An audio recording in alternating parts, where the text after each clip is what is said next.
Hello, dear aquarist. Welcome again to my fish disease case number 144. Today we will talk about a wild catfish coming from Peru. And these catfish are very common in our hobby and they're very much appreciated because they're beautiful, they have nice colors, and have a nice behavior by cleaning the bottom of the tank. But unfortunately, these fish also can arrive with certain diseases they can bring from the wild. And here in the back, you see the fish house where I sometimes work to take care of good quality control and to help the facility to supply good fish on the ornamental aquarium industry. So I will share you my screen and I hope you enjoy this presentation on a fish disease, which is, well, quite common when we deal with ornamental fish coming from the wild. So today it's about the Corydoras arcuatus, which had damaged tail, and we found internal worm infection. Here we see them swimming, the Corydoras arcuatus. You see the tails are, you can say, nearly chopped off, like they're being cut off, and they're skinny, and some are dying after a couple of weeks. But not so fast dying, very slowly, very few once in a while. And when we did an examination of the organs, we found internal worm infection, encapsulated worm larvae, metacercaria.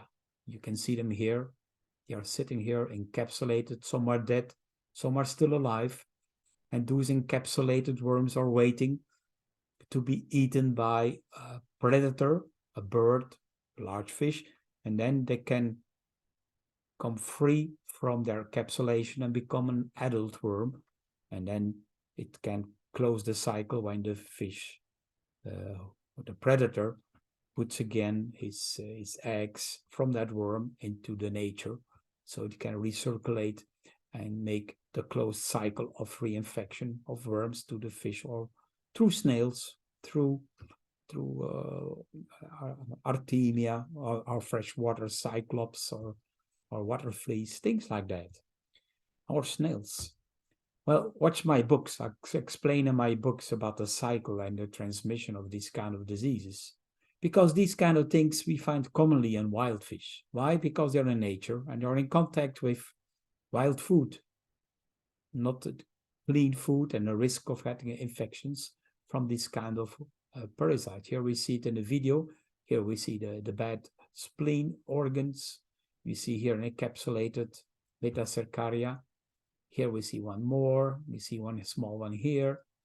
So we just go browse through the, here is one more, and the liver, next to the liver.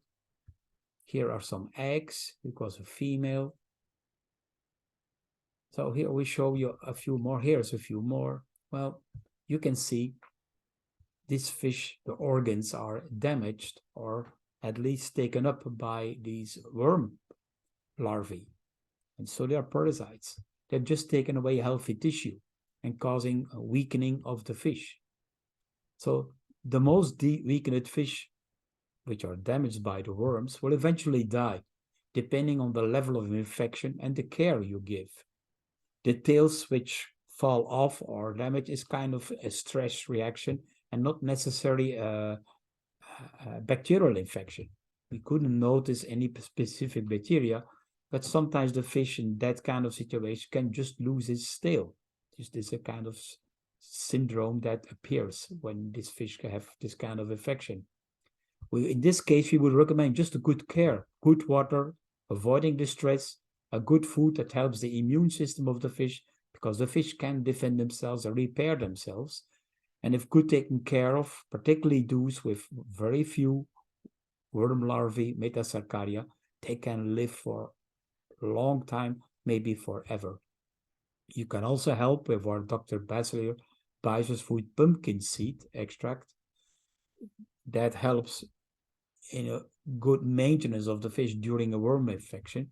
And at the same time, after that pumpkin seed food, you can give then, after the 20 days, again another 10 days with our Dr. Bassleer Biofish food FORTE. that helps in the immune system. So things you can do to help. Good food is one of the major things you can do here. A treatment? No, you cannot treat an encapsulated worm larvae. It's in a capsule. So a medication will never penetrate in there. You just have to help the immune system of the fish. So many fish might survive.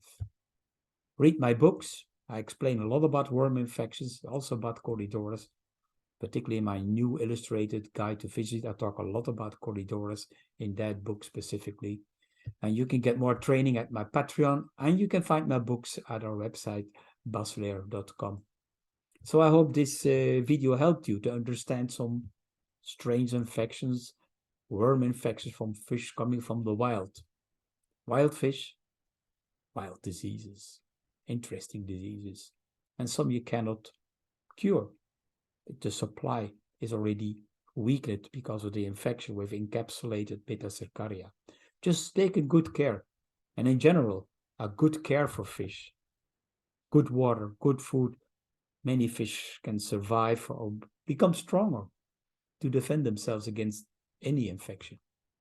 So let me guide you with that advice to be a good fish keeper. Thank you for watching.